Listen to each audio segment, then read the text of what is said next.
right, what's up, everybody? Welcome to Gonzo and the Judge Sports Talk here on this Wednesday night, August 24th, 2022. Got a lot to talk about. Some news in the Vanessa Bryant case. She got paid, which is a good thing. Also, the Angels might sell the team. That could be a good. That's my thing. Maybe could the Angels leave Los Angeles? Could they be on the move? Vegas, let's go, baby. Maybe like Las Vegas. But anyway, also we'll talk a little WNBA. What we also have, I have the sports judge here with me as always. We also have special guest Jay MCLOVIN. How you doing tonight, Judge? Hey, I'm doing fabulous, fellas. Hey, it's great to have Jay on this show because that brings an extra dose of energy. And I'm excited to have our buddy Jay on the show. He's a great guest. All our viewers out there will love this guy because this guy speaks the facts and he tell it like it is. What's going on, everyone? And I had to represent today because today is, as you guys know. Oh, look, you see Glenn's comment? Yeah, and he's not lying. Hey, listen, I'm not a Lakers guy, but I do love Kobe, and I do love the history of the Lakers organization, right? I mean, come on, Showtime. What can you not love, right? Right, exactly. And, you know, it's a rich history. The Lakers have had legends that have come and gone. And, you know, the Lakers are just an exciting team, you know, and Kobe was everything to the Los Angeles Lakers. So, I mean, this is a great day to pay homage to a legend. And we all remember Kobe for his true greatness and everything he represented on the basketball court. He embodied what an NBA player is, and you know we truly miss him. You know, Jonathan, it's like I told you earlier. We got Jay MCLOVIN. How you doing, Jay? Pearland, baby. Gonzo, Pearland, baby, Pearland. Look, we are 2 games, like we were talking about earlier, 2 games away from. They win tomorrow. Oh man, they win tomorrow. They get a rematch against Hawaii. I might actually come and visit Gonzo on Sunday. Even though I know it's wrestling, I may come up there and actually wrestle Gonzo. I think I could get in the ring. I think I could give him 4 or 5 chest slaps, and then I'm going to go on a knee because I got bad knees, and I'm going to let Gonzo just beat the crap out of me, and it's just going to be a good time. It's going to be amazing. But I do want to say this, if I may, in reference to the late Kobe Bryant. He's the only guy I know, the only guy that has 2 independent NBA legacies. He's got a legacy, as we all know, with number 8. He's got a legacy with number 24. How many people can actually define themselves with 2 different jersey numbers that well is just amazing. Right. Yeah, that's a good point. That is a good point because he's the only player to ever do that. It's amazing what he's done in the early part of his career and in the later stages of his career, as we all saw, you know, winning 5 NBA championships, you know, and what he did off the court, what he stood for off the court. And, you know, this was a man who was committed to women's sports, which we're going to talk about in a minute when we get into the women NBA discussion. This is a man who was pushing for equality in women's sports. And so, I mean, he was well on his way, you know, to being great off the court. You know, he already had a business plan, a business mindset, and it's just too bad that his life was cut short. Yeah, I definitely agree with you 100%. 100%. And, you know, obviously, you know, when I first heard out that he had passed on, it was surreal to me. Like, I couldn't even believe it had happened. I was just, I mean, like I said, I'm not even a Lakers fan at all, but Kobe Bryant is just, you know, what he means to the community, you know, the school that he had that he was, or the academy that he had that he was developing with his daughter, Gigi, and so forth.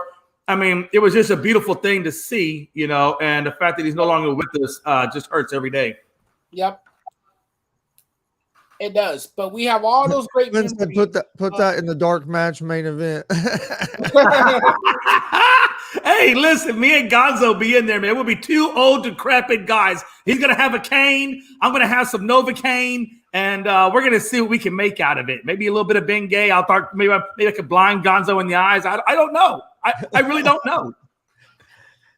I think I can make a really good lubricant to slide around the ring, though. It'd be hard for him to grab a hold of me. Look at this, Jay. Hey, Jay, you're going to like this one. That's my girlfriend saying hi, fellas. But look at this next comment. You're going to like this one. What's up, Gonzo? How you doing, buddy? Nice. What's up? He was on watching the fights with us the other night. Nice. Okay. Hey, what's up? I don't even know how to say that whole name. How do you Abdul Rahman Gonzo? I think Did I say that right? I've just always said Gonzo. Yeah, I'm just gonna say Gonzo too. Can I say a Gonzo? I'm gonna say a Gonzo because you're Gonzo. He's Gonzo. I'm gonna say Gonzo too to make it easier on myself. What a time to be alive. What we got on tap, Chris? What we got on tap for topics, man? Let's talk about the WNBA for a minute because you brought up a topic about why the women in the WA don't make more money and how you can grow the WNBA. And here's my idea.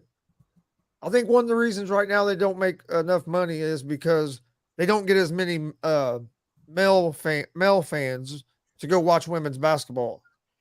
I think if they ever want women's basketball to grow to where they can start making a whole lot more money, they got to find a way to get the women to go to the games. If you can find a way to get the women invested in going and watching the women play, then men will go. Because Jay, if you're sitting there watching the game and going on, and your wife say, "Hey, let's go watch a WNBA game," you would go because she wanted to go. You know what I mean? And you'll start getting more men going because their wives are going. And that's the way they can do something with sports with their wife. Right. Let me ask you guys a question. I think it's revenue wise as absolutely. But I think if you can get more women going to the games, I think more men would go and you'd see the revenue start going up. Oh, no doubt about it.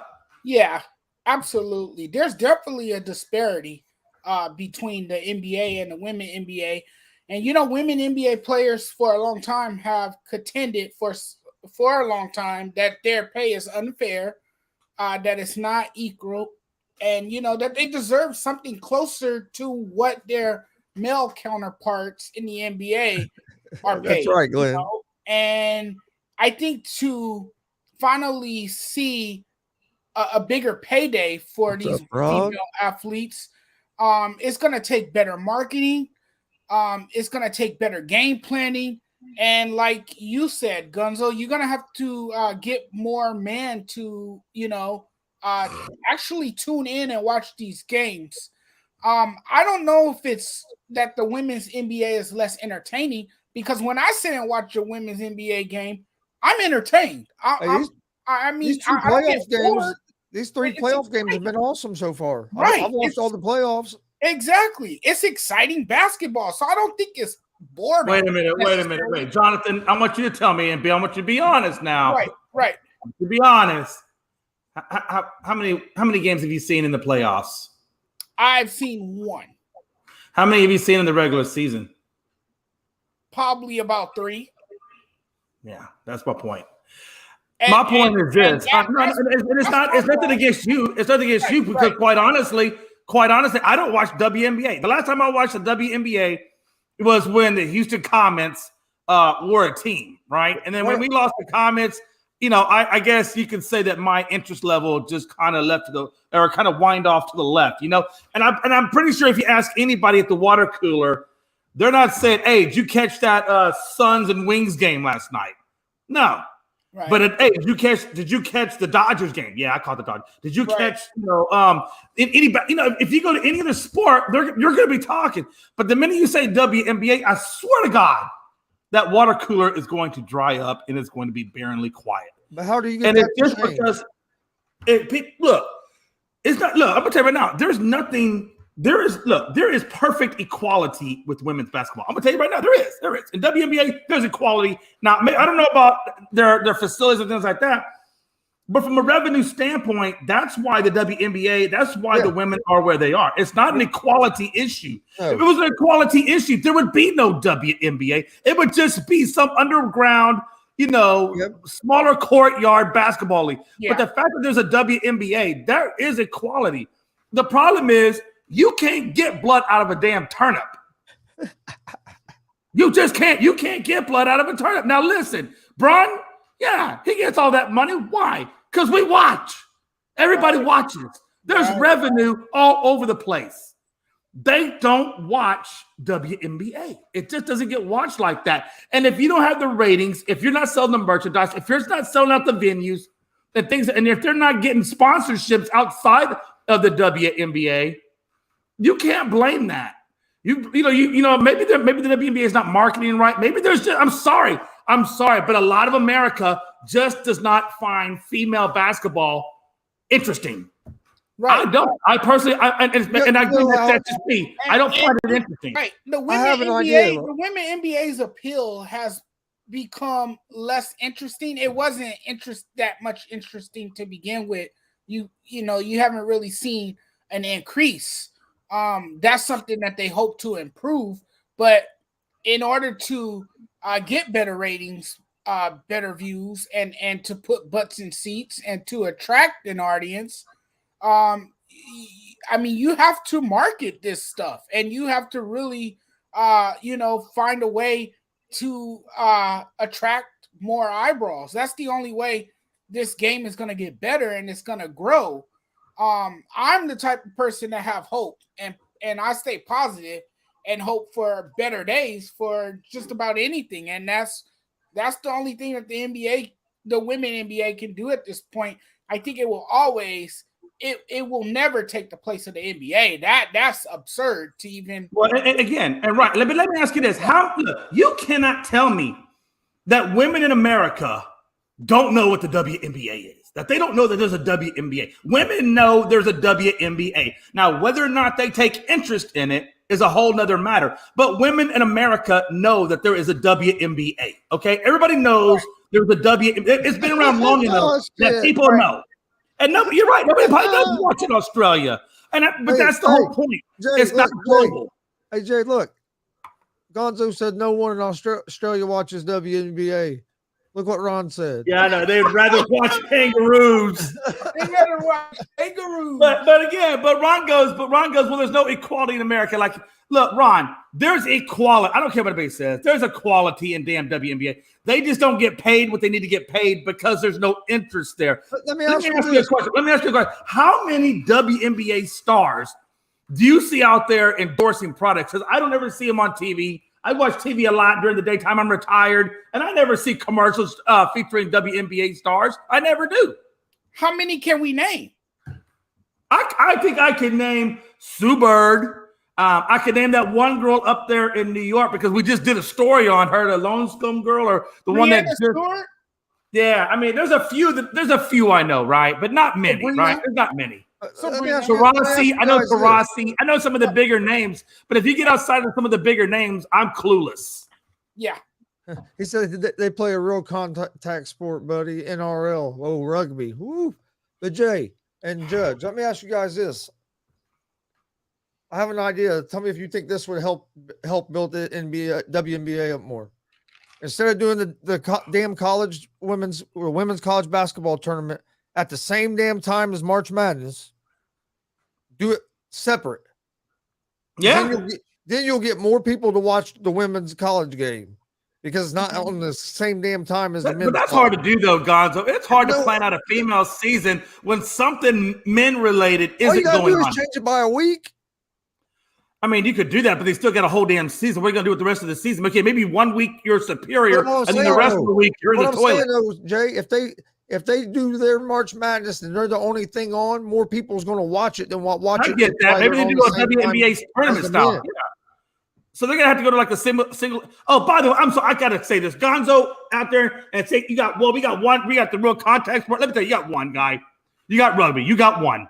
We got hockey. I'm pretty sure hockey's pretty damn physical. And we got freaking football. And last time I seen ACLs, MCLs, TBIs. Have you not seen the people committing suicide from the NFL because they got CTE? Don't tell me that, Gonzo. I like you. I've been to Australia. I've been all over Australia. I spent 2 years over there. I know about their rugby. I played rugby with those guys. Hey, Jay. But what I'm saying is if you do them on separate times, you'd get more eyeballs on the women. And then if people started getting to know these players when they're in college, Then they'll know when they get in the WNBA, and you might see some of a growth. What, Judge? Do you think? What do you think about that? You think that could help anything? Yeah, but see that conflicts with the regular NBA season too, right? You gotta remember the NBA is going on at the same time as well. So you got other sports leagues happening simultaneously, and men are just gonna focus on what's happening in the NBA and not pay so much attention to what's going on in the college, in women's college basketball. They're not gonna be, their eyes are not going to be glued to the TV like that, and their butts are not going to stay occupied on a sofa. It's just that's just not going to happen. I mean, we're seeing a change. We're making progress, but it's never going to be on the same level as the men. It's just not. No, it's not. I got to address this again. God, I got to, Gonzo. Gonzo, the man saying they're all padded up. Yeah, okay, you're padded up. We're padded up too. And guess what? You still get CTE. Now think about that for a minute. Could you imagine if you weren't padded up? Could you imagine how bad the injuries would be in football? By the way, in rugby, have you ever had a 270-pound, fully athletic guy, a specimen of a human being that could run a 440, hit you in the face when you're a quarterback? Think about it for a minute. There's a reason why they're padded. Because if they weren't, they'd be dead. Literally, physically dead. You couldn't play the sport of football and still be alive if you didn't have pads. I rest my case. Brutal. I apologize, but this guy's speaking ignorance. It's a brutal sport.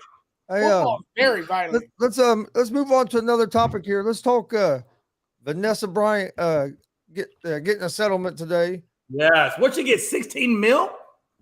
I think it was something like I think that's pretty close. I can't remember for sure. I'd have to look it back up. But I'm almost positive she got 16 million in that case, which I mean she fully deserves all of that. What do you guys think she got enough? She was awarded 16 million in the trial over the crash photos. Yes. Do you think she should have got more, or do you think they gave her a fair amount? I think she'll take whatever's given to her. I think she just wanted closure. And because they done her wrong. I mean, and she wanted to find some peace with it, and she filed a lawsuit. She filed a lawsuit out of anger, and in a time of grief, in the times of difficulty, sometimes you're gonna be so emotionally angry that you will file a lawsuit. But I would have filed a lawsuit too. I mean, look, this was wrong. You don't take photos and share, photos of bodies of the NBA star, his daughter, and before his wife or his wife or anybody knows. Yeah, before his wife or anybody knows, or even if his wife knew, you still don't do that. Yeah, Some people just don't do. Even if the wife knew still, but even makes it worse. It was before she knew, because then she's finding out off a TV or off something. I mean, either way you find out still sucks. Don't get me wrong, but and as professionals who responded to the scene, you should know better. You're trained not to take photos and share them on social media or share them with anybody else. That stuff is confidential. That stuff should stay private. It should not be shared. We'll talk about that in a few. And I hope those sheriffs and those firefighters and the people that were on the scene that shared those photos were disciplined. I think honestly it warrants a firing.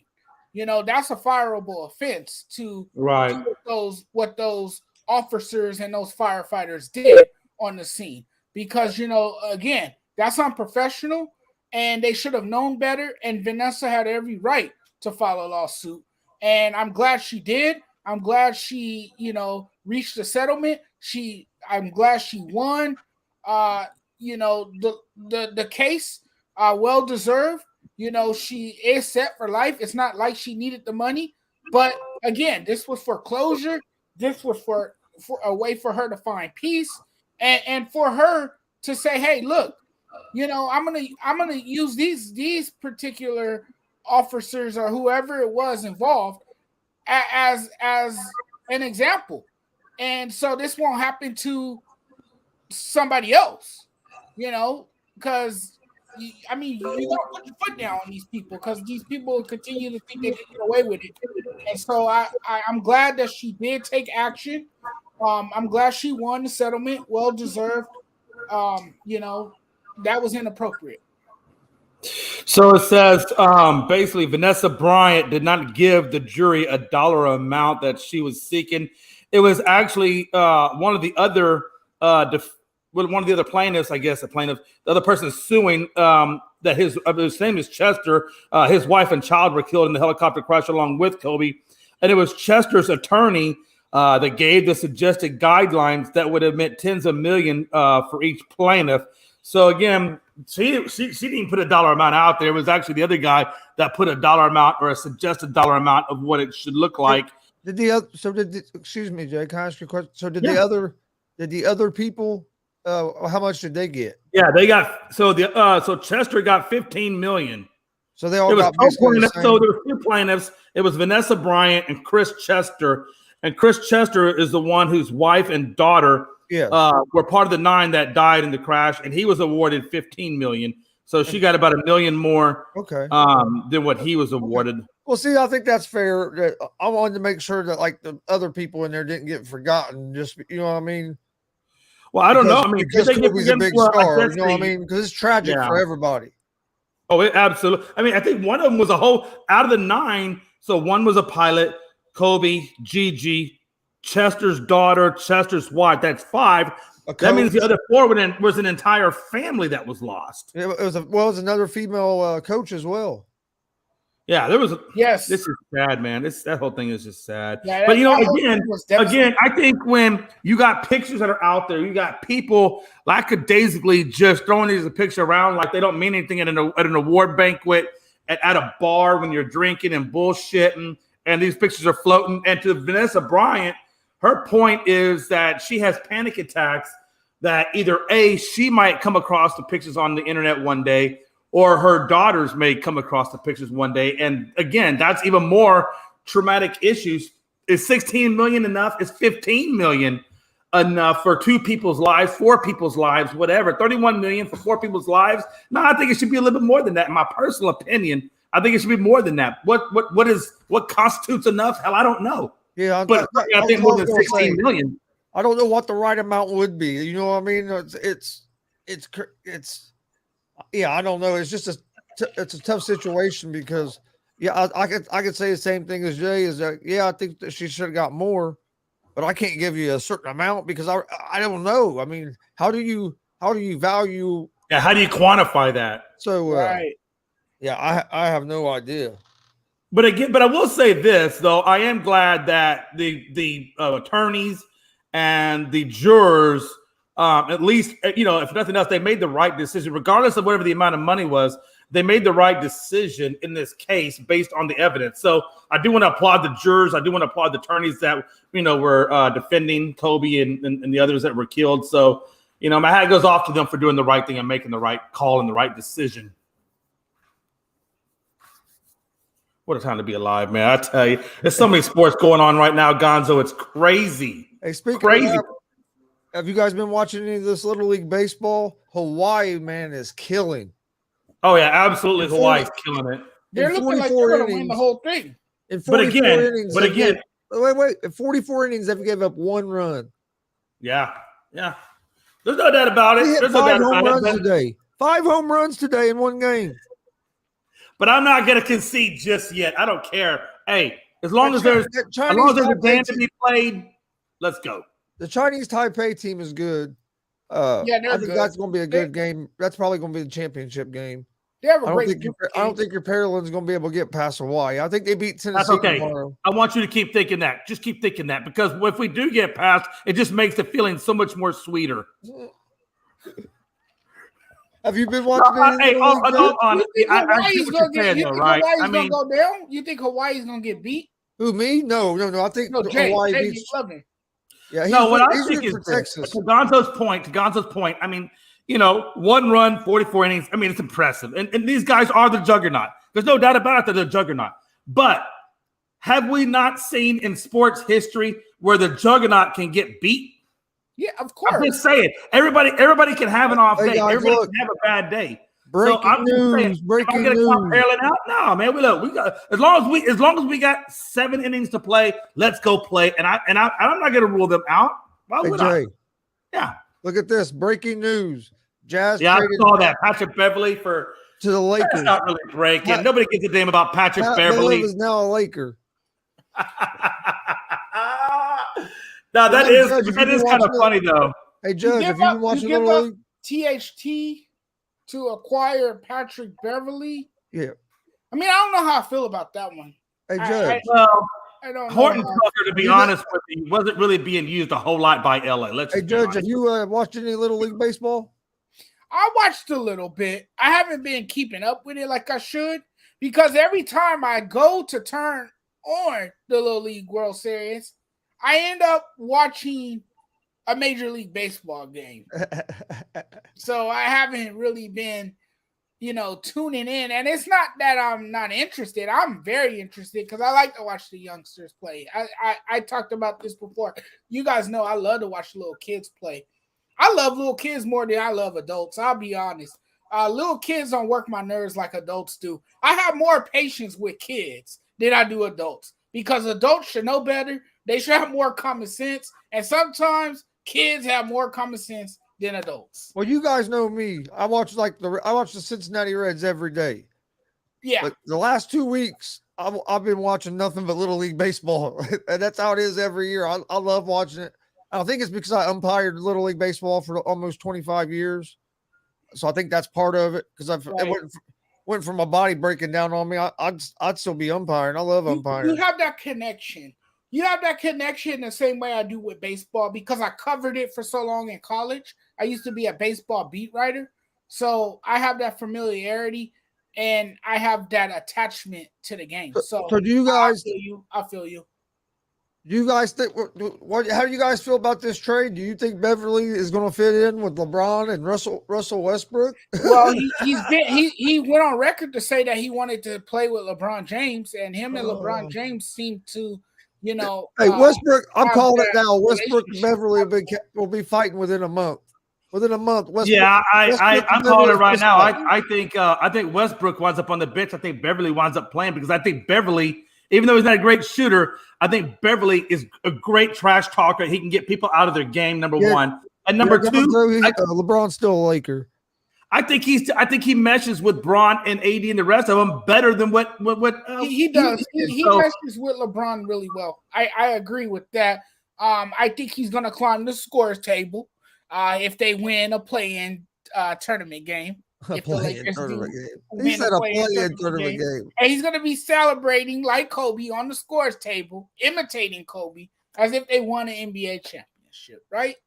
But yeah, he can't get inside your head. He reminds you of Vernon Maxwell, a Draymond Green, Dennis Rodman, someone like that of that nature, right? Someone that could really be a pesky defender, that in-your-face type defender who can be an intimidating factor, right? We know that about Beverly. I think this might be the reason they got him because they know that psychologically he's that player that can get inside your head, frustrate the hell out of you and take you out of your game. He's not the best scorer, okay, because that night he jumped on the scores table when he was playing for the Timberwolves. He only scored 7 points, and just from his reaction after that game, you would have thought that he scored 30 damn points in that game. No, calm down, son. You only have 7 points. But I think the Lakers made this trade because they felt like they weren't losing much with THT. They feel like they're getting more with Patrick Beverly because Patrick Beverly is more of an established player. He's been around the league for a long time. And he went on record again. I'll repeat this. He went on record to say that he would play alongside LeBron. So I guess he's happy to be back in LA. This time not, in the other locker room. He's with the Lakers now, putting on that purple and gold jersey, and let's see what he does as a Laker. But I like that he's scrappy. I like that he's gritty, and I like that he brings that defensive intensity, something that the Lakers lacked last season. They didn't play any lick of defense. So this guy definitely, helps on the defensive end of the floor. I guess I can say I kind of like it. Yes, Patrick Beverley's personality does kind of rub me the wrong way. It does turn me off a bit. You guys know that YouTube rant I did last year. I went on a tirade. I threw a tirade, guys, last year in those playoffs. I went off in a video, bashing Patrick Beverley. You guys know how I feel about Patrick Beverley, but hey, he's on our team now. Hey, you like him nowadays on your team, right? What? So you like him nowadays on your team, right? I don't want to say I necessarily like him because look, there was players that I didn't like, growing up. I couldn't stand Nick Van Exel. Hey, I remember back to those days. Gonzo said, "Who's your guys' favorite NBA teams?" Gonzo, mine is the Indiana Pacers. Jonathan, I believe, is a Lakers fan. Obviously. And Jay, yep, all day, likes the Houston Rockets.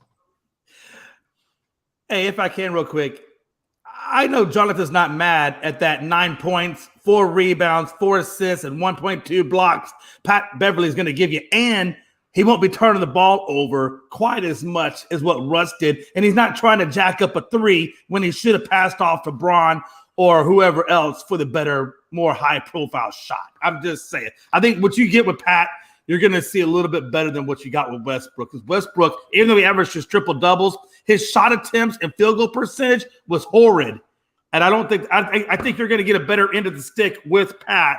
Even though he doesn't have the recognition that some of the other players, the high profileness, he does kind of play D. He does play the psychological game. And he will give you 9, 4, and 4. And he won't give you quite as many turnovers, which will make your team better right off the rip. But what are you going to do? What are you going to do with Westbrook, who's making like $47 million this year? Do the same damn thing the Rockets did with freaking Hall. Put him on the damn put him on the bench like Udonis Haslem. Let him ride the pine and then let him go. Look, what are you gonna do with Westbrook? Honestly, you put him on the floor. He gives you a crap ton of turnovers. Your team doesn't really go anywhere. You put him on the bench. Put somebody else in there that can help you. Yeah, you're gonna pay him the money. I mean, that's just the way it is. And of course, he's gonna pout like a big old baby because he truly believes that he's worthy of being a starter. Gonzo's a Nets fan. That he should be a starter. Not this Gonzo. That Gonzo's a Nets fan. This Gonzo's Indiana Pacers all the way. Don't get that confused because I don't want nobody trying to say I'm switching teams or anything. I'm still this Gonzo's a Pacer fan. That Gonzo's a Nets fan. Don't get us confused. Okay, I can just see how that would just stir the ripples in the chat groups. Oh, somebody cut that clip and they'd be trying to bury me like, hey, no. It's the other Gonzo. Hey, since we're talking basketball, it's my buddy Gonzo from Australia. Can we just talk about Chet Holmgren right here? Hey, can we talk about Chet Holmgren in the Pro-Am? Jacked up his foot. Now he's going to have to get it looked at. Trying to guard LeBron James. What'd you say? No, I was just saying, Chet Holmgren, he tried to guard LeBron James in the Pro-Am, wound up injuring his foot. And I think what I was trying to get at was a lot of people are high on Chet Holmgren, but I think there's going to be an issue with him being able to stay healthy because his frame is so skinny. I'm glad you brought that up. I had this on a topic. They were worried about wait a minute. Yes. This kid coming into the league. Is Chet Holmgren getting hurt LeBron James's fault? What, that he's skinny as a rail and just trust me. There are LeBron haters out there that would say there's people saying that. There's people saying it was LeBron's fault this dude got hurt. Come on, he rolled his ankle. There ain't nothing. You can't blame that on somebody. He got LeBron James.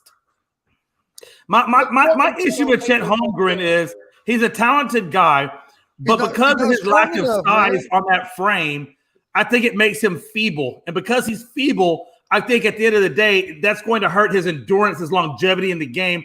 And much like Yao Ming, who went out very early in his career with foot issues, I think that's going to be the same case with Holmgren. I don't think he's going to last long in the league. I think he's too feeble to play at the NBA level, and I think it's going to wear and tear. And I think you kind of saw that with LeBron, but I think you're going to see it more as the regular season goes on and he takes a pounding. I don't think that body can handle it. No, he has to grow into his man body quick, or he's going to end up being, like Dustin said, maybe a bust. I hate to say that because he's a talented dude. He just might not be physically built for the NBA. He might have to go play overseas somewhere. Right. But he's already drawn comparisons to Sean Bradley, and you guys remember Sean Bradley, right? Yeah, but is he going to grow into being that big? Is he going to grow into that kind of frame, though? That's the thing, and that was the question when he because if he does it, he's probably going overseas to play because he's not going to be able to play in the NBA with this little ass frame. I'm a small dude. Hey, I'm a little ass dude, but he's like me, built like me, but 7 foot tall. Hey, that's not a good fucking combination. Hey, let me say this. What makes me mad, even more so than anything, is Paolo Banchero is out there mixing it up with Braun and other NBA stars and getting game time against other athletes in. And I look at Jalen Green and I look at Jabari Smith, and I'm like, why aren't you guys out there? Why aren't you guys, throwing down with Braun and them and getting some, real life experience, for the upcoming season? And it makes me mad. I just feel like we're not taking advantage of that. Right. And that's an opportunity to take advantage of, right? Right. That's an opportunity that presents itself, but these players are not getting that experience. And by the time the NBA season starts, they're going to look lost. They're going to look confused. Right. Those veterans are going to take them to school and going to teach them more about the NBA. And they're going to basically say to them, welcome to the NBA, son.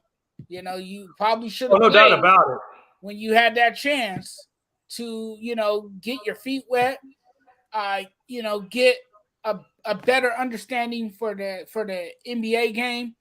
And let's see how they make that transformation, though, coming into the season. It's going to be interesting to see, indeed. But back to Chet Holmgren, man. Wasn't this the question about him when he got drafted? His frame, him being built like a pick. This is what everyone was talking about. Hey, Judge. This is why a lot of people feel he's going to be a bust. They're quit. Never mind. You were echoing, but I'm willing to give him the benefit of the doubt. Despite the fact that he better be in that weight room all damn off season. He better be every damn gram of protein that dude can find at the local GNC. He better take every protein supplement he can find and hope he puts on about 60 pounds of muscle because, man, that body just isn't going to hold up. Yeah, and if he's already sustained an injury, that's not an encouraging sign at all. It's a potential torn foot ligament. Frankie said, who do you guys see being the worst team in the NBA this season? Gonzo says, I don't like LeBron, but he didn't have nothing to do with the boy's injury, laughing out loud. You can see it was the way he stepped back and rolled. Yeah, I know LeBron didn't have nothing to do with it. I just know the media was going to come out and say that. So I was just kind of joking about it. But who do you guys think is going to be the worst team? The Sacramento Kings. Oh, that's a good one. They can't seem to unlock their potential. They haven't really drafted well in recent years. They drafted players who look promising but haven't lived up to those expectations. And they haven't been to the playoffs in a long time. I mean, it's been ages since that team has seen the playoffs. So I think this team is going to be mediocre again.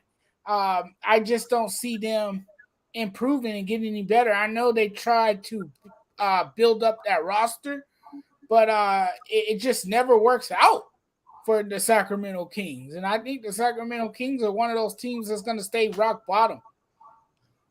Right. What do you think, Jay?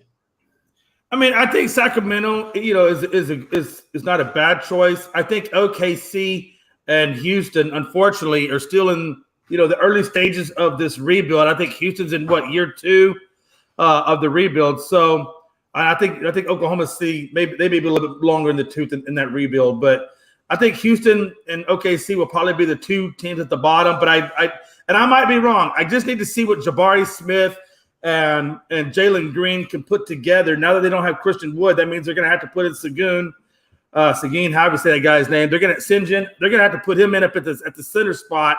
And it's going to be interesting to see if Michael Porter – is it Michael Porter – is that Michael Porter Jr.? I know it's one of the Porter Juniors. I always get their Michael and Kevin's mixed up. But anyway, Porter Jr. along with Jalen Green, and then in the backcourt, and then you're going to have Seguin at the center, and you'll have Jabari over there, I think, along with Eric Gordon. So it's going to be interesting to see what this young group of guys can put together, a couple of first-rounders, and what they can do. On paper, they look like they can do some good things. But experience is going to be their biggest downfall, and that's why I kind of still got them at the bottom, along with probably OKC down there somewhere with them. I have the New York Knicks. They haven't at the bottom. Yeah, they haven't done nothing. They haven't done nothing really in the offseason to improve. They've been talking about getting Donovan Mitchell, but I don't think their Knicks are going to be very good. I really don't. Yeah. Well, let me ask you this. Well, hell, by that same token, I'm sorry. Go ahead. Frankie says the Magic. Yeah. Dustin agrees with the Kings. Said the Kings are the Mariners of the NBA. Talented players, but no clear direction on the rebuild. Yeah. And then Gonzo says, "How do you think the Nets will do with Ben Simmons? Ben Simmons, as long as he don't shoot threes, we should be good." I think if he plays, he's going to fit in good on that team because he can be a rebounder, he's a defender, and he can facilitate. He don't have to be a scorer because you have Durant and LeBron and TJ Warren and Curry and some of them guys that can do the scoring. If he almost plays like Draymond does for the Warriors, dude, the Nets can be tough if they get a committed. There's a lot of ifs here. If they get a committed Kyrie, if Kevin Durant stays committed for the whole season, because if that don't happen, it's not going to matter what Simmons does. But I do think the Nets could be I think top 3 in the East this year if everybody's fully committed and they play the whole season and build some chemistry together. Because they got pretty good depth with Harris and Seth Curry and them guys. So I think the Nets could be good, but there's a lot of ifs in there because there's a lot of damn things that have to fall into place. And one of them, I think, is Steve Nash is a big problem because he already saw in the press that KD demanded that this dude lose his job. And now you want him to be friends with this dude and still be able to coach him? Hey, I'm never going to be able to I'm never going to trust that dude again. I'm not going to look at him the same way as I used to look at him. You know what I mean? So to me, you almost have to get a new coach because now the coach, them two are alienated against each other. It's going to be so awkward. It's going to be every time they're around each other, it's going to be awkward as hell. Dude demanded for the dude to get fired. Think about that. Lose his livelihood. He did. He really did. Hey, first off, man, these guys talking about Simmons shooting threes and Simmons shooting defense and how is Simmons going to do with this team? Well, let me tell you something. Before you get to defense, you got to get Simmons on the damn court. So until you get him on the court, who gives a damn about the rest of it? Just get the guy on the court first, and then you can worry about the attributes second. But he got to go to the court first and foremost. Secondly, with Steve Nash, he ain't going nowhere. Steve ain't going nowhere. The owner, the general manager, they both back him up. So Steve Nash isn't going anywhere. So now, like I told y'all earlier, it's going to have to be a coming to Jesus moment of Nash, Kyrie, Durant coming together, get on the same page. But let me tell you something. The chances of that happening are about the same damn chances of me shaving my beard again. And it ain't never going to happen. It ain't going to happen. I would say I have something else, but I don't want to have, But, yeah, it's not going to happen. So I'm telling you right now, I'm just being honest, and I think we all know the tell of the tape. This Nets team is going to continue to ride the same roller coaster of a season that they rode last year. Maybe they have a little bit better health-wise versus injuries, hopefully. But in terms of the chemistry, like he said, the culture of that team is so jacked up at the Kyrie Irving and Durant and Nash level that the role players that are underneath them is not going to matter. If you can't get those three on the same page, the others don't matter. Even Simmons don't matter. And Simmons, we all know, is a basket case, which is quite honestly perfect for the Nets. Yeah. I just don't see how it works, dude. How's Nash going to ever be able to look at this dude the same? I just don't think it's going to work. Unfortunately, I think he needs to go. But damn it, Dustin, the Pacers are not going to have the worst record in the NBA. I almost had to deal with that in baseball this year. I'm not dealing with that shit in the NBA this year. Gonzo, I do want to kind of address your question. When it comes to Nash, I get what you're saying, because if Nash, okay, there's two ways Nash can go about this, right? He can go the irrational route, which is, okay, KD said all this crap about me, blase, blase. Let me feed into it. We can't do nothing. I'm going to ride it out, and we'll be what we are. Or the more business side of him will come out, and he'd be like, okay, the professional thing is I've got to make this work because this is my first time. So, at the end of the day, I've got to do what I can to make this work. And then there's a competitive side to him, right? So I think at the end of the day, I think Steve Nash will try to make this work because he knows that this is, his shot at the NBA. Now, whether he can make it work, I don't know. But I again, as long as he doesn't let the personal side of Steve Nash overrule it, I think he'll be okay. I think it can still be repaired. What do you think, Judge?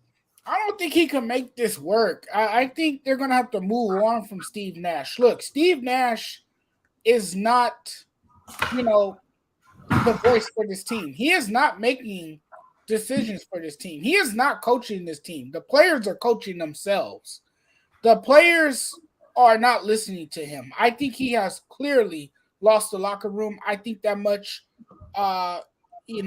was seen last season by the way the Nets performed in the playoffs. There was no chemistry. These players didn't prioritize team play. They were playing individually. They didn't come together as a team, and Nash had the same game plan, which was very repetitive, the game plan. And that was just to hand the ball to Kevin Durant and let him shoot, and that's basically what we saw from the Brooklyn Nets last season.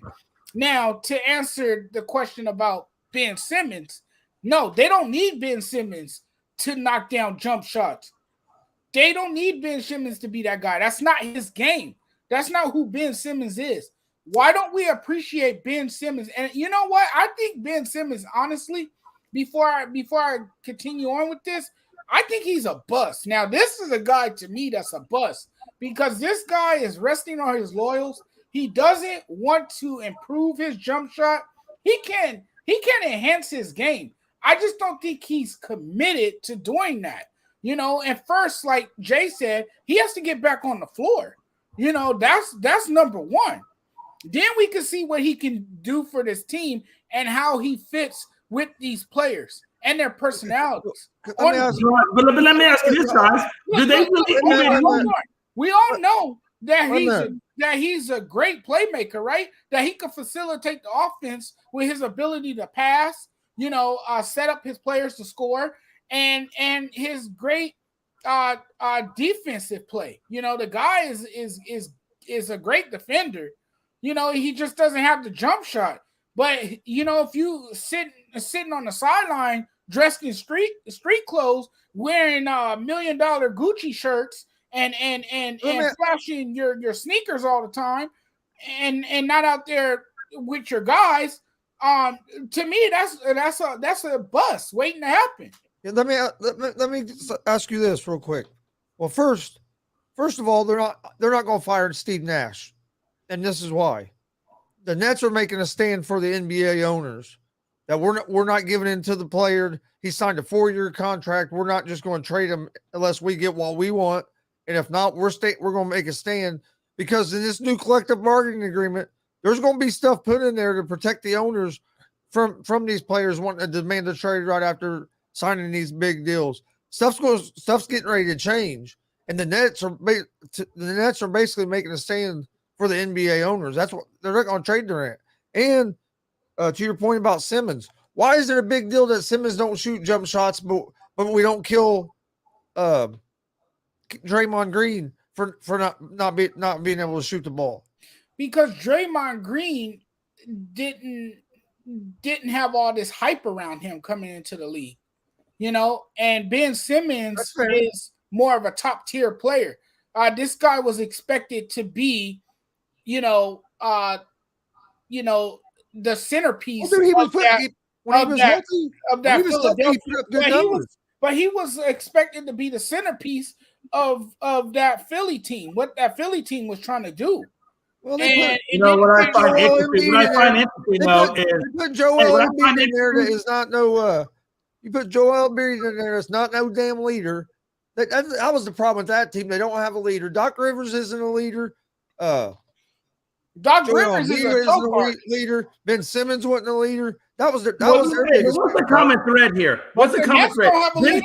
Ben Simmons was not on the 76ers last year. They made the playoffs. Ben Simmons was not with the Nets last year, even though technically he was, and they made the damn playoffs. My point is this: whether Ben makes it back to the court or not, it doesn't really honestly matter because that team was top 3, and at one point they're even at top of the league without Ben Simmons.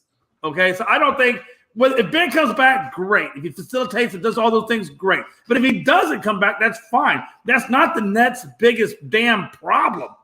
Their problem is with Kyrie, Durant, and Nash. That's the focal point. All of this is a focal point right there with the Nets. Problem. Yeah, I agree. You don't get that fixed, it don't matter. Simmons is really an afterthought. He's a guy, if he comes in, great. If he doesn't come in, well, that's fine too, because we didn't have him last year anyway. Hey, look, we have a guy from Australia calling Simmons a bust. He says he's probably the best. He said he's probably the best Australia has got, but he doesn't want to prove his offense. Right. And then Simmons is over there cooking a shrimp on the barbie. And then Gonzo said, I thought Draymond could hit a 3. He used to be able to hit a 3. Used to. He can't no more. He can't shoot the ball worth a damn anymore. That's why you could leave him wide open and disrespect the shot because you almost know that he's not going to knock it down. Most of the time, he's not going to shoot the ball. I'm really curious to see when Wiseman comes back to the Golden State Warriors, how that affects Green's starting ability or his status, because I got a feeling that, when Wiseman comes in, if he plays as well as he did, might be moving to the bench. Yes, man. As well as he played in the summer league and as healthy as he looks, he could put Draymond on the bench very easily. But before we move on to our next topic, we're going to take a short little break. Don't forget to like and subscribe on YouTube and Twitch at Gonzo Sports Room, and also at the ASAP All Sports All Plays Network. Check out our YouTube pages at Gonzo Sports Room, at the Sports Judge, and at the All Sports All Plays Network. Please hit that subscribe button. We greatly appreciate it. Anything you want to talk about, hit us up in the comments or hit us up on our on the Gonzo Sports Room Facebook page, or you can get a hold of the Sports Judge on social media as well. And you get us those topics, and we'll talk about them. We're going to take a short little commercial break, and we'll be right back here in just a minute or two.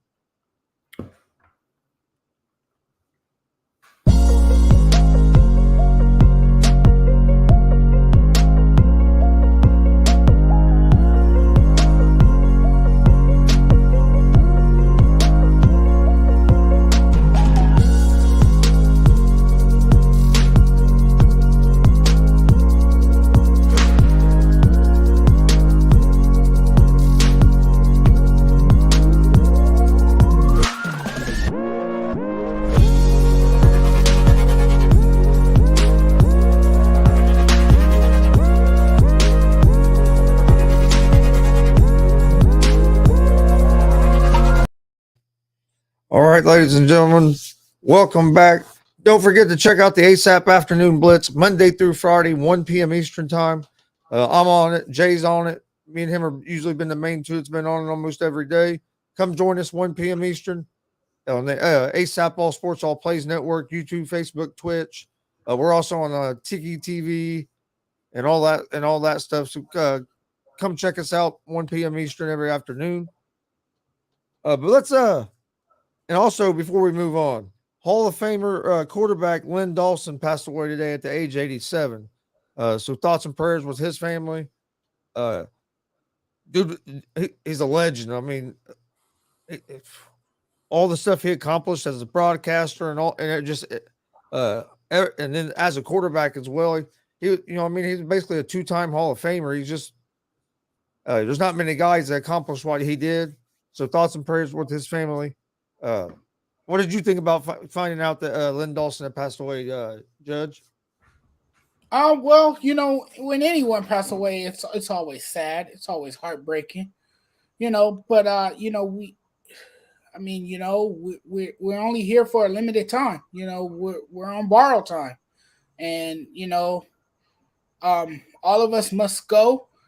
This is heartbreaking for his family. So my thoughts and prayers are with his family in a time of grief. You're, like I always say, you're never prepared for death. But when these athletes go, they leave behind a legacy. And that's one great thing, that you always have those memories.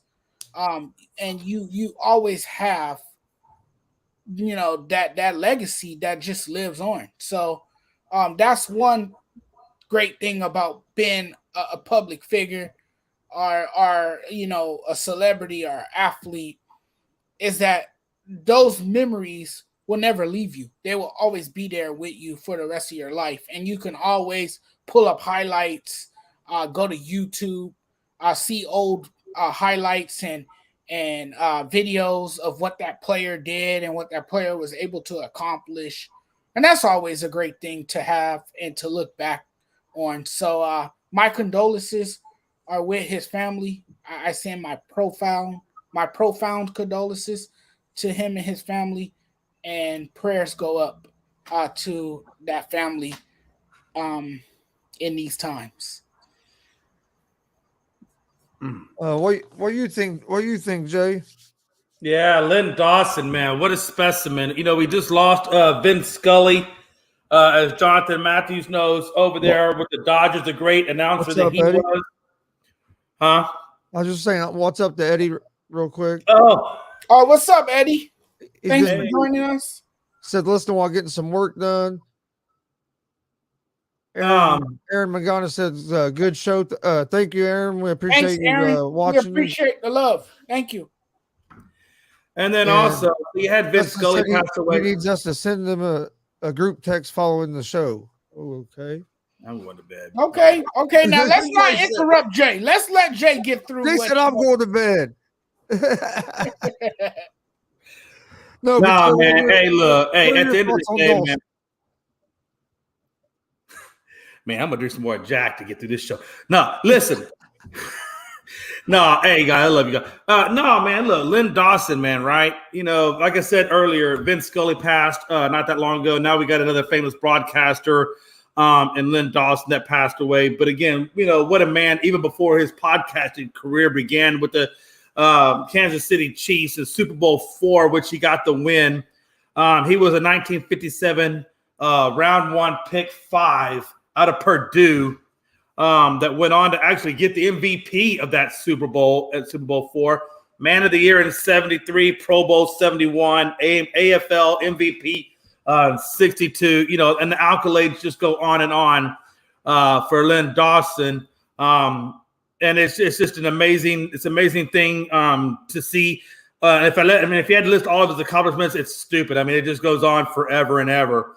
But Len Dawson, man, we know you're going to be missed, not only on the football field with all the guys that played alongside you and all those Kansas Cityans that watched you play in that Super Bowl IV, but also to your family, what you meant to them as a father figure and things of that nature, and a husband, as a broadcaster, at 87 years of age. Again, I think that's a quality life. And my wife always tells me, she says, Jay, it's not, if you got a length of a rope, right? If that's your life, the length of a rope, some people will live more life in that 1 inch of rope than people will live the entire length of rope. So what that means is that Len Dawson packed more life experience and affected more people like Vince Scully did in that 1 inch of life on that rope than most people will ever do on the full piece of rope. And so even if he didn't make it to 87, the fact that he made it to 87 and what he accomplished in this life is insurmountable, more than what I would ever be able to accomplish. And for that, I salute you. Well said. Well said. Yes, You couldn't very have well, said it very any well better. said, You Jay. couldn't have stated that any better. That was very well said. What do you guys think is going to happen with the Los Angeles Angels? Are they going to be moving out of Los Angeles? They're talking about selling. The owners talking about selling the team. Do you think we get one of the teams out of California and maybe a team to Las Vegas? I think we will get one of the teams out of California and to Las Vegas, but it won't be the Angels. I think it'll be the Oakland A's before it's the Angels. I think the Angels will stay here and they will rename themselves and go back to their old name, California Angels. The new owner will take over and he or she will name them the California Angels. I still think us three should go in together and buy them. I think we Hey, can. I think hey, we listen. can run a good team. Man. I think we can run a good team. In my wildest dreams, it's always been a dream, and people laugh at me because Could you imagine us three running a baseball team? For me to own a professional franchise, for me to Yeah, own a professional. But think about it. Could you imagine us trying to run a baseball team? One of us being the manager, one be the GM, and the other could be the president. That's scary. No, that would actually be. Hey, you know what? Hey, watch this. Hey, you know what? This is what I know. We say it's scary. I say it's great because I know this. I'm pretty sure if the three of us were running a football team, we wouldn't find ourselves in the situation in which the Redskins or the Cowboys looking peeping toms in the locker room, or the Raiders over there with the hostile work environments and things that they got going on over there. I think we can do a damn good job. I don't think we do a bad good job because you know why? We're going to listen to our pro scouts when we go to draft, and we're going to have a good basis or a good plan as to how that team's going to run. And we're not going to make stupid decisions like, not draft or not bringing in Tom Brady and Gronk when Dana White gives it to you on a silver platter. So I think we'll do just fine. Hey, we'll be sitting up in the owner's box with a bottle of Jack. Hey, watching the game. It'd be crazy. Hey, I'm just saying, I think we do a better job than some of those guys. I don't care how educated they think they are and what degrees they may have in power and influence and money. I think the three of us collectively, intellectually, could run that team better. Honestly, that's just my opinion. Oh, I agree. Oh, absolutely. Anyone over Artie Moreno, man, he has failed miserably.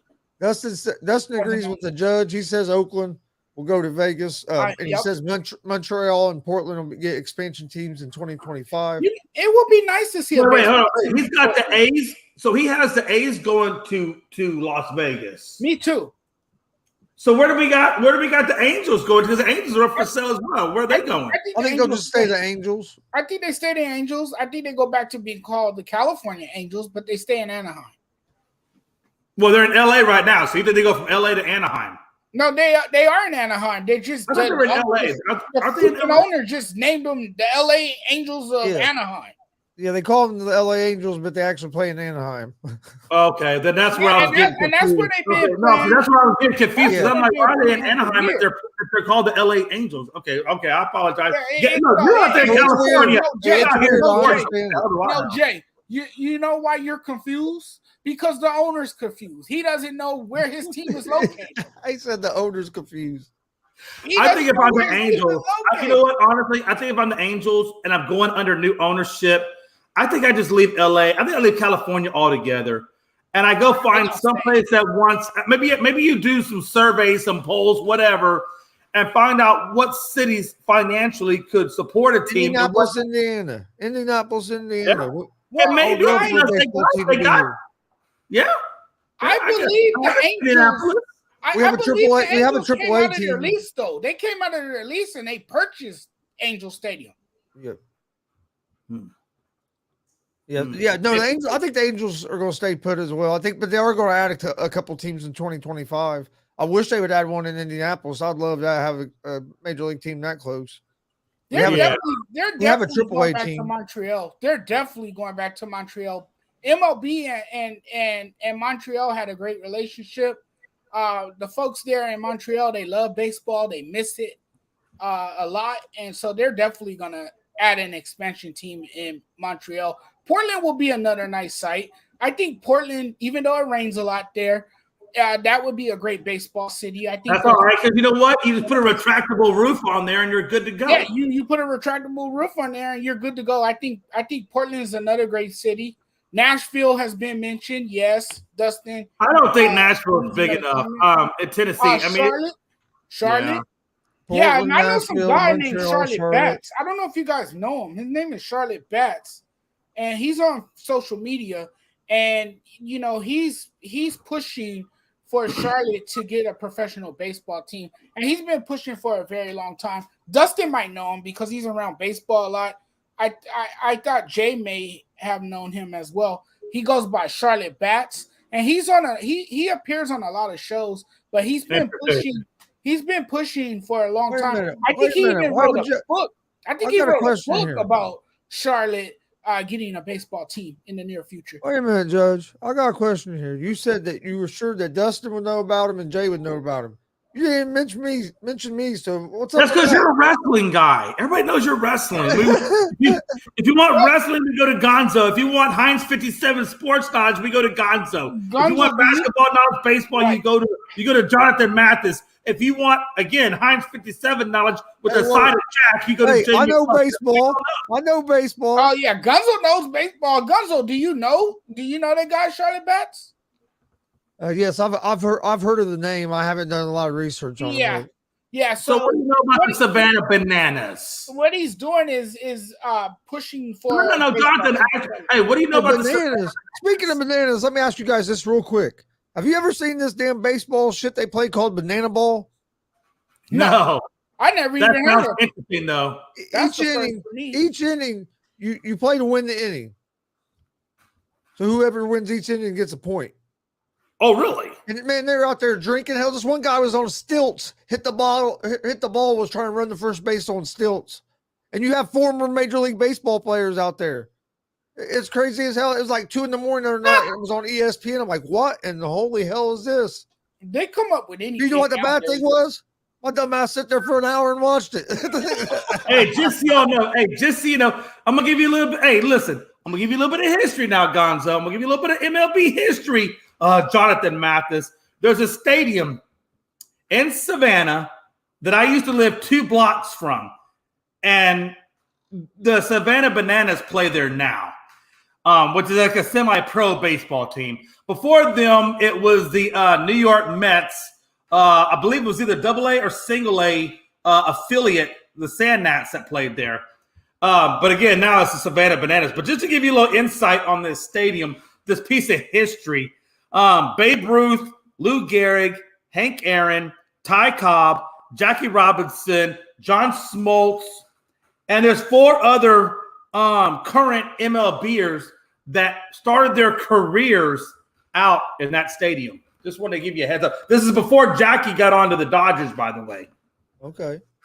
Just wanted to give you a little heads up about that stadium. It's a really, really awesome stadium. Jonathan Mathis, I would say, and Gonzo and Dustin Reese and anybody who else that really appreciates the game of baseball, come to Savannah, go take a tour of that stadium, go watch a baseball game there, and get some of the good food of Savannah, and I promise you will not be disappointed. Get this. Well, first Dustin's comment. Charlotte is the second largest metro area in the southeast behind Atlanta. It's growing rapidly. Have the biggest AAA stadium already in place and have bought land to support 35K MLB stadium. I think that city will welcome in baseball, a major league team. They would be down for that. I'll tell you guys something a little interesting. My grandpa had a Mickey Mantle baseball card. And I actually got to hold it at one point, but it was in, one of them big plastic covers and everything. But he sold that card, bought a house, and retired. Off a Mickey Mantle baseball card. Mickey Mantle. Speaking of Mickey Mantle, in 1959, the Yankees and the Reds, Gonzo, played an exhibition game at Grayson Stadium. Among the Yankee players was future Hall of Famer Mickey Mantle. And hey, I know wrestling, but I'm also knowledgeable in a lot of other sports. Hey, no, I just want you to know that your I'm not Reds. just a wrestling guy, damn it. Hey, your Cincinnati Reds played at that stadium. Again, I'm not trying to be a heavy promoter of it, but man, hey, look, you want to talk about some history, man. Hey, that stadium was built in 1926 as Municipal Stadium, and I'm telling you, the legends of baseball have gone through that place. Savannah Bananas are awesome, Jay. It's like the Harlem Globetrotters of baseball. The dude lights hit that on fire. I watched the Bananas play somebody the other night. That's what I'm talking about. The banana ball. It was fucking out. Oh, sorry about my language. It was crazy, dude. Craziest shit I'd ever seen on TV. No, because the guy that owns the team, I watched the rest of the game. Listen, I'm telling you, I've been to their games, and the guy that owns the team, he literally dresses in all yellow. When I say, look, he's got a top hat, he's got a yellow top hat, his suit is yellow, his shirt is yellow, everything's freaking yellow. But you know what's not yellow? The money that dude brings in. It's all green, baby. Oh, dude, it's crazy. You see Johnny Gnomes and them in the dugout drinking a beer, and they go out there to hit the ball, and then running around on fucking stilts. God damn, I thought that F word. And the thing about it is like these games are we're all human. We all say F word. Gonzo, trying to get a ticket to go to a Bananas game is hard. Like it's hard. It's almost as bad as the Green Bay Packers, where you got to get like a 3-year waiting list to get a season ticket. Well, this was like their opening game of the season or something, dude. I'm telling you, it was outrageous, and it was. You're right. It was packed. I never heard of it before. Like at 2:30 in the morning, I'm watching on ESPN. I missed the first 2 innings, so I turned it over. There was in the third inning, and I watched the rest of the game. I couldn't believe what I was seeing. I was like, "This is real." And their uniforms are so ugly that it's actually kind of cool. Dustin brings up a good point. I'm excited about too the new baseball schedule where every team is going to play each other. And you play less division games. I think it's awesome. But again, to Gonzo's point, there's no Field of Dreams. So how excited can we get when you take out Field of Dreams? Why can't you have one year? Rumor has it's only for 1 year because I guess it's under construction or whatever. Yeah, they're going to turn it into like a big sports complex. Yeah, which is stupid. God, why do people always screw up a good thing? I don't understand that. Hey, I was excited about the MLB Little League Classic last Sunday. Yep, you're exactly right. That was pretty cool. I don't know, man. I'm not always a fan of what people do and how we destroy the game of baseball from a marketing standpoint, this, that, and the other. But I love that they're playing every team now. Though. I think that's. No, awesome. I like that. I think that's amazing. It's long overdue. That's how it should have been to begin with. Well, they're trying to find That's a what way the fans want to see. Baseball's trying to find a way to desperately attract younger viewers, and they're trying to find a way to increase their ratings. And they think by, changing up the rules or, changing the format or, coming up with this historical schedule that it would, draw in more viewers, that it would hold one's attention more. So we'll see what happens. No, I think it's going to be awesome. Again, hold on. And again, to Dustin, I understand. I understand the cash flow. And that's my point. It's a capitalistic move. It's greed. And look, I get the money part of it, but at the same time, there's some things that should be a little bit more historically, kept a certain way. And that is one of those things that should be kept a certain way. As long as they don't mess with the original diamond. But I don't like it. As long as they don't mess with the original diamond, I don't really have a problem with it. But if they mess with the original diamond, then I think at some point, the original diamond loses its luster when it's surrounded by 1,000 other diamonds. I don't think it has that same magic, that same motif. Like it the beginning of it. Keep enough corn in between them. Yeah, and I'm okay with. I guess kind of okay with that. I just feel like capitalistic greed really screws over the game of baseball or any I agree other. with you. I agree with you. I don't like that they're building a complex. I like them to leave it how it is. I think it's cool. You can walk on that original field and you can play catch with your buddy or your dad or whoever, and then walk straight across to where the game is. I think that's cool as hell. Then when you leave, you walk right across the original diamond to leave. Right. Well, I think that's awesome. Don't change that. I guess what I like is the fact. Look, we were all captured by one thing. They're going to leave the idea of a baseball diamond out in the middle of nowhere that these legends came to. Yeah. And once you start throwing a sports complex of some sort in there, you lose that entire motif that makes it what we wanted it to be. Right. And I understand the other side of the thing, but at the same time, it's not anymore what you look. Baseball's not going there if it's a big ass complex. There's nothing magical about it. We went there because of the movie, because of it being out in a cornfield, and that's what sold MLB on that idea. But once you start capitalizing it and commercializing it, now it's just no different than going to any other stadium that's in America. Yeah. So why build a complex? It doesn't make any sense. It's utterly stupid. Yeah. Because it's utterly stupid. This movie took place in the middle of nowhere. It was in the middle of a cornfield. Keep it like that. Let them play the game next year and keep this game going on for years and years to come, because all the fans were captivated by it. All us baseball fans really enjoyed it. Major League Baseball did a good job putting it together. They did a good job organizing it, and the game has been amazing for the last 2 years. I still think the White Sox and the Yankees, had a more dramatic finish to the game thanks to Tim Anderson and the walk-off hit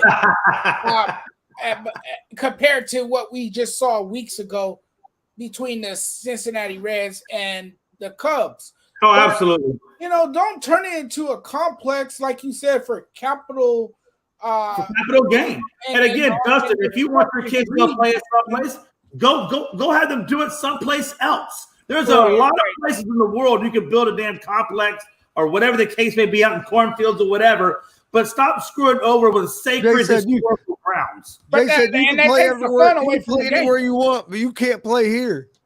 That's what I'm saying. That's exactly what Jay's saying. Jay says you can play wherever you want, but you ain't playing here. Hey, you got to go home sometime. You just can't stay here, okay? Pearland. Pearland, damn it. I swear, Gonzo, I hope Pearland gets it. If Pearland gets it, Hawaii gets sent home. Gonzo, I'm telling you 24/7, Pearland, all day, all night, on an ASAP stream. I'm going to be going live. If they win tomorrow, they get another chance at Hawaii. You said, I'm sorry, I was reading what Glenn Richardson put out. What were we saying, Gonzo? If they win tomorrow, they'll get their rematch with the Hawaii. You know what? And sometimes that rematch can put something in somebody's belly. Hawaii hit 5 fucking. Oh, damn it! I gotta say that word. 5 home runs. Say what you want to. No, don't say that. Tell us what you really feel. We're on ASAP as well, so I got to try to watch my language. It's just habit. I know, man. Hey, listen, I'm trying to get out here. I'm trying to do that too, man. Saying whatever the hell I want to say because nobody can hear me but myself. Hey, I'm doing pretty good. I've got pretty much 3/4 of a pint of Jack, and so far I think I'm doing pretty good. Not cursing, keeping it PG. Send some my way. Send some of that Coke and Jack my way. I would about California. That Jack runs on plenty. I'll tell you what. You give me a pair of those right here. 50 cents of revenue. I'll send you a handle, okay? All right. Sounds like you're getting screwed because the handle's about 40 and them Jordans are probably about 150. Go ahead and send them to me, and I'll get that handle out to you pronto. All right. Sounds cool. Let's get to our final thoughts. We'll let our guest Jay go first. Man, I would yell Pele about 55,000 times, but we don't have time for that. So I'm going to keep it simple. No, hey, again, I just want to say sometimes, as a capitalistic society, right? Because we're the United States of America. Yeah. Everybody knows that our country's built on capitalism, and it's okay to be built on capitalism because everybody should have, a right to make their piece of the pie, and make their way. And that's what makes our country great. And that's why everybody wants to get over here so damn bad. I get that. But sometimes capitalism can be bad. And Dustin, I appreciate, what you're doing with your sons. There's a million baseball fields out there. I'm just saying MLB, my final thought, or my one and only thought, is just leave it alone. Let there be one thing in this country that's pure, that's not corrupted by capitalistic greed. And I promise you, Major League Baseball will become great again. That's what I wanted to say. Okay, and by the way, again, Miss Jean, 103. My God, how crazy that is! 1 inch. Again, that's another example of living your life in that 1 inch of rope. She's done so much to that school that named a damn train station after her. So that just tells you that in that 103 years, on that mighty long rope of life, she packed a hell of a lot in that 1 inch. And I'm just saying, those are the kinds of lives. And you don't have to look. God, what on a tangent. I'm gonna wrap it up. You don't have to be a billionaire in this life to be worth $1 billion. Let me say it again. You don't have to make $1 billion or be the next billionaire on Forbes 500 for your life to be worth $1 billion. All you got to do is find something in your community, get into it, make an impactful difference, and that 1 inch of your life will be equal to or greater than that of a Miss Jean or a Vince Scully or a Mr. Dawson or whoever you look up to. That 1 inch can be great. Just simply in your community, making a difference. And you can do it at the local level just by going to a homeless shelter and donating your time. Serving food to people can lift that person's spirit up, and you never know who you're going to infect in a positive way that can be the difference maker. And that's all I got to say. I'm out. That's true. Dustin said that Sister Jean Court is coming. Hey, you know what? Everything Jay just said, that's very, very true. Because the guy I'm about to talk about is Kobe Bryant. Of course, this is his day, 8/24. And, he touched a lot of people's lives. Not only for what he did on the court, but what he also accomplished off the court as well. And I know I talked about this a little bit earlier, but, his impact both on and off the court transcended not only the game, but it changed the way people live their lives. This Mamba mentality. A lot of people adopted the Mamba mentality. I know I have.